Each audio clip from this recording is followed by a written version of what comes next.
পঙ্কজ আর অনিল ফটোগ্রাফির কোর্স করছিল।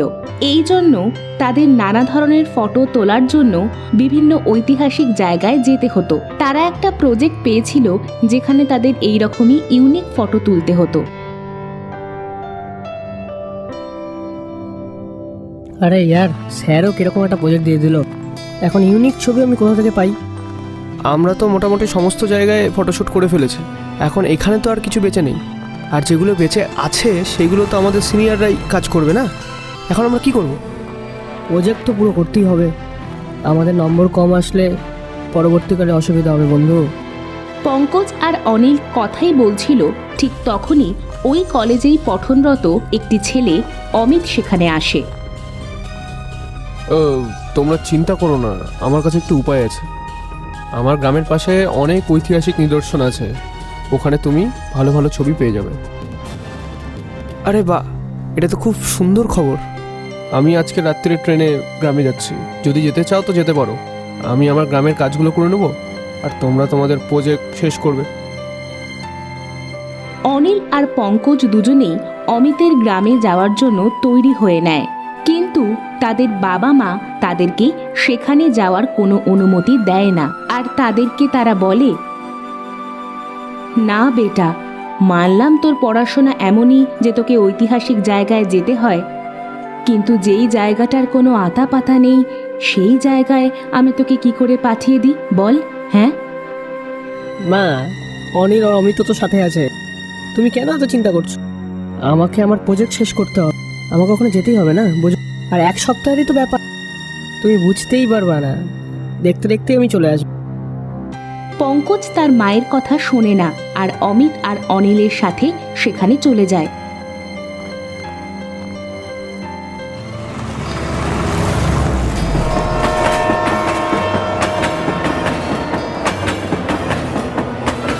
ট্রেন হাওয়ার সঙ্গে কথা বলতে বলতেই তাদের গাঁয়ের স্টেশনে পৌঁছিয়ে দেয়। সেখানে চারিদিকে নিস্তব্ধতা ছিল। ইয়ার, এখানে এত চুপচাপ কেন ভাই? স্টেশনেও একটা লোককেও দেখতে পাচ্ছি না। ছোট গ্রাম তো, এখানে বাড়ির থেকে কেউ বেরোয় না অত। যদি খুব প্রয়োজন হয় তখনই স্টেশনে মানুষজন আসে। আমাদের মতো মানুষ যারা গ্রামে আসে তাদেরকে স্টেশনে দেখা যায়।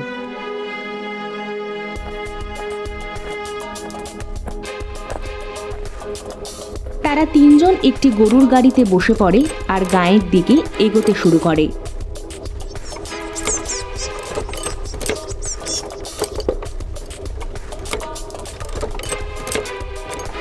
তখনই একজন বুড়ি তাদের পথ আটকায়। চলে এসেছো তোমরা দুজন, আমি তোমাদেরই অপেক্ষা করছিলাম। অনেকটা সময় নিয়ে নিলে এখানে আসতে, তাহলে তোমাদের মৃত্যু তোমাদের শেষ পর্যন্ত এই গ্রামে নিয়েই এলো। আমি জানতাম যে তোমরা মরার জন্য নিশ্চয়ই আসবে। আরে আম্মা, যাও এখান থেকে, এরা আমাদেরই লোক। আসলে আমার মাথাটা খারাপ হয়ে গেছে আর কি, এরকম উটপাটাং বলতে থাকে আর কি। আরে দাদা চলো, আর তাড়াতাড়ি একটু রেলগাড়ি চালাও।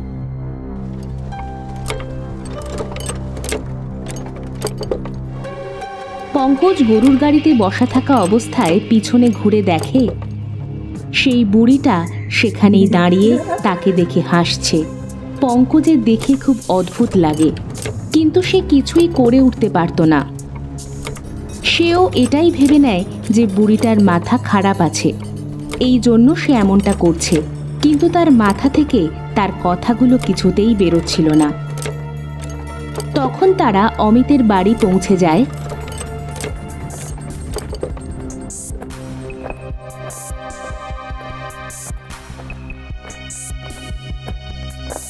অমিতের মা দরজা খুলে দেয় আর দরজা খুলতেই সে চমকে ওঠে।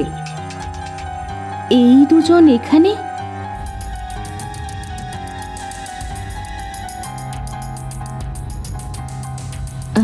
ঠিক আছে, ভেতরে এসো।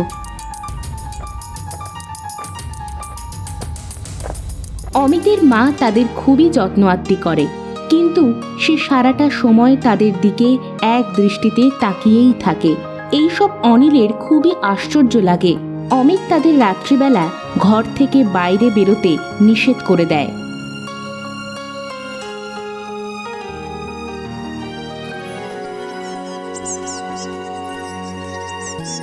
পরের দিন সকালে অনিল আর পঙ্কজ দুজনে নিজের নিজের ক্যামেরা বের করে গ্রামটা ঘুরে দেখার জন্য বেরিয়ে পড়ে। অমিত নিজের গ্রামে কিছু একটা কাজের জন্য বাইরে চলে যায়।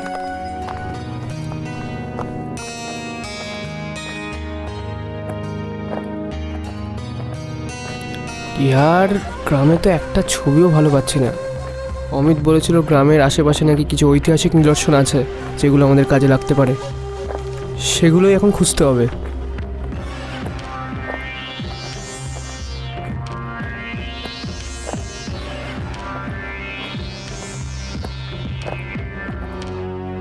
আমার মনে হচ্ছে এই কাঁচা রাস্তাটা গ্রামের বাইরের দিকে যেতে পারে। পঙ্কজ আর অনিল ওই কাঁচা রাস্তা ধরে হাঁটা শুরু করে। যেতে যেতে তারা রাস্তায় একটা পাঠশালা দেখে যেটা ধ্বংস হয়ে গিয়েছিল।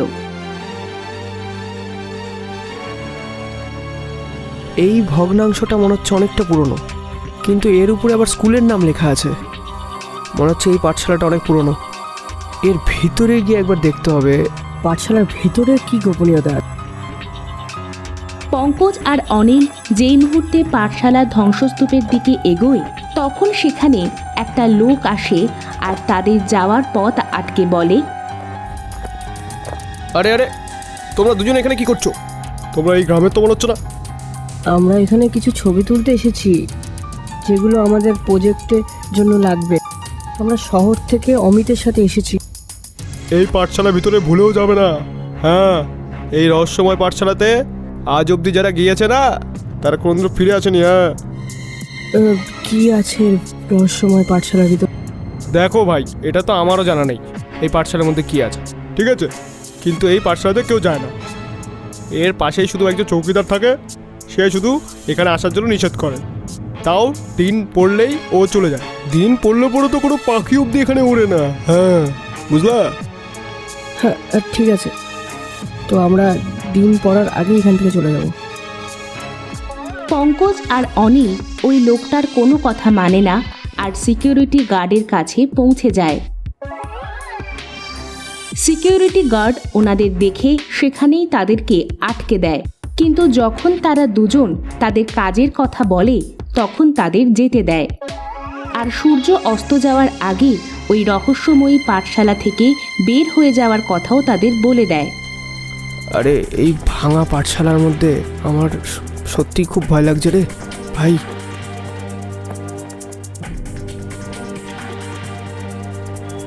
ওই দেখো, ওই কোণার মধ্যে একজন বয়স্ক লোক বসে আছে। চলো ওকে জিজ্ঞেস করি এই পাঠশালার গোপনীয়তা কি। দুজন যখন সেই বুড়ির কাছে যায় তখন সে ভয়ে ভয়ে তাদেরকে বলে, পালিয়ে যাও এখান থেকে, পালিয়ে যাও এখান থেকে, না হলে এই অভিশপ্ত পাঠশালা তোমাদেরও খেয়ে ফেলবে। হ্যাঁ। ওই বুড়িটার এমন অবস্থা দেখে তারা তাকে জল খাওয়ায় আর তাকে ভালোবেসে নিজেদের বশে আনে। তখন বুড়ি বলে,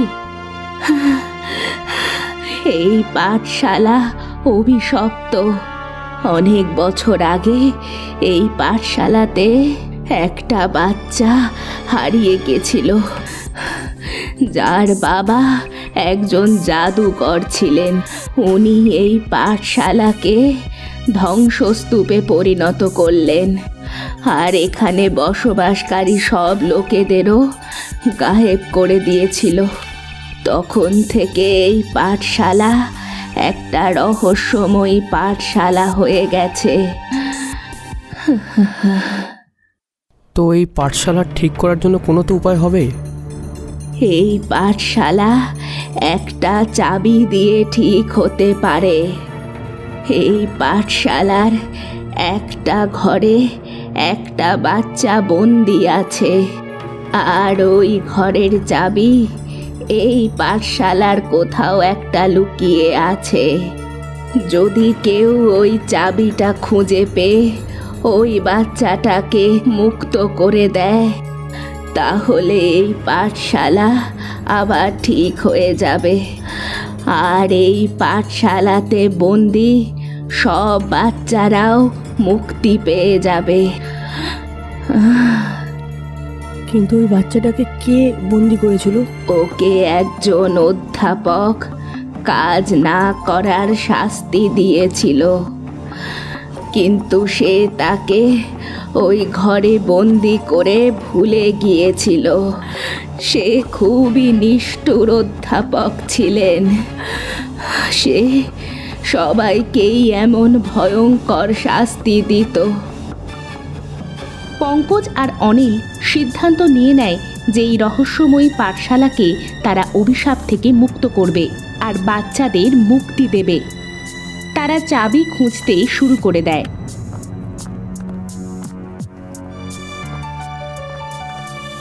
ওই পাঠশালাতে একটা লাইব্রেরি ছিল। যখন অনিল ওই লাইব্রেরিতে চাবি খুঁজছিল তখন একটা বই পড়ে যায়।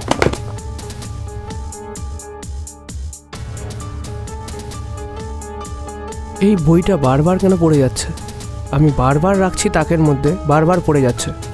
কোথাও এই বই পড়ে যাওয়াটা কোনো রাজ না তো? পঙ্কজ আর অনিল যখন সেই বইটা খুলে দেখে তখন সেই বইয়ের মধ্যে পৃষ্ঠার মাঝখানে একটা চাবি পায়, আর সাথে লেখা থাকে যে যতক্ষণ ওই নিষ্ঠুর অধ্যাপকের চেয়ার জ্বালানো না হবে ততক্ষণ সেই রহস্যময়ী পাঠশালাকে অভিশাপ থেকে মুক্ত হতে দেবে না। সেই চাবি যে মুহূর্তে ওই বই থেকে বেরোয় তো সমস্ত বই আপনা আপনি উড়তে শুরু করে আর বইয়ের র্যাক জোরে জোরে দুলতে শুরু করে। তারা চাবি নিয়ে দৌড়ে পালায়।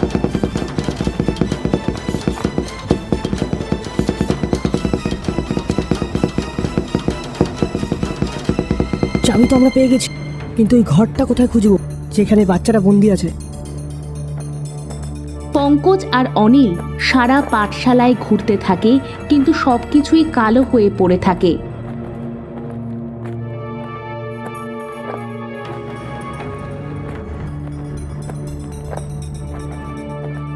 তখন তারা একটা ঘর দেখতে পায় যেটা সবার থেকে অন্যরকম লাগে। ওই ঘরটা ধ্বংসস্তূপ না, বরং নতুন মনে হচ্ছিল। সেই ঘরের দরজায় তালা লাগানো ছিল। পঙ্কজ, হোক না হোক আমার মনে হচ্ছে চাবিটা এই ঘরের।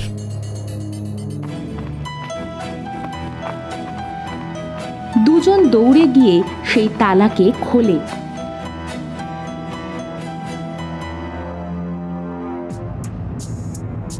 যেই সেই তালা খোলে তখন তারা সেখানে একটি চেয়ার রাখা দেখতে পায়, যেটা সেই নিষ্ঠুর অধ্যাপকের ছিল। এই চেয়ারটা তো ওই টিচারের না? এটা তাড়াতাড়ি আমাদের পুরাতে হবে, তাড়াতাড়ি। ওই দেখো ওখানে একটা মশাল রাখা আছে আর কেরোসিন তেলও রাখা আছে, ওগুলো আমি নিয়ে আসি। পঙ্কজ যে মুহূর্তে কেরোসিন তেল আর মশাল আনতে যায় তখন সেই অধ্যাপক চলে আসে আর ওর ঘাড় ধরে ওকে ওপরে তুলে দেয়। পঙ্কজ ইশারা করে অনিলকে চেয়ারটা জ্বালিয়ে দিতে বলে। তখন সেই অধ্যাপক নিজের আরেকটি হাত লম্বা করে অনিলকেও ধরে ফেলে। অনিল, এ আমাদের জীবিত রাখবে না, কোনো না কোনো উপায়ে এর চেয়ারটা তাড়াতাড়ি চালাতে হবে। পঙ্কজ তার মশাল দিয়ে চেয়ারের ওপর নিশানা করে আর মশালকে চেয়ারের ওপর ফেলে দেয়। এর ফলে ওই চেয়ারটা জ্বলতে শুরু করে। যেমনভাবে সেই চেয়ারটা জ্বলতে শুরু করে ঠিক তেমনভাবেই অধ্যাপকের ভূতও জ্বলতে থাকে। তারপর সবকিছু আগের মতো হয়ে যায় আর পাঠশালাতে থাকা বাচ্চা আর অধ্যাপকেরা নজরে আসতে থাকে। আর তারপরে একটা জোরালো আলোর রূপ নিয়ে তারা সবাই গায়েব হয়ে যায়। এখন ওই পাঠশালাটা আর ধ্বংসস্তূপ নয়, বরং খুব সুন্দর নতুন পাঠশালা হয়ে যায়। অনিল, আমরা করতে পেরেছি অনিল। আমরা একটা রহস্যময় পাঠশালাকে খুঁজে সেটার অভিশাপ মুক্ত করেছি। হ্যাঁ রে, মনে অনেক শান্তি হচ্ছে রে বন্ধু। আর তারপরে যখন তারা দুজন সেই রহস্যময়ী পাঠশালা থেকে বাইরে বেরোয়, তখন সেই বুড়িও তাদের সামনে হাত জোড় করে একটা আলোর রশ্মিতে পরিবর্তিত হয়ে যায়।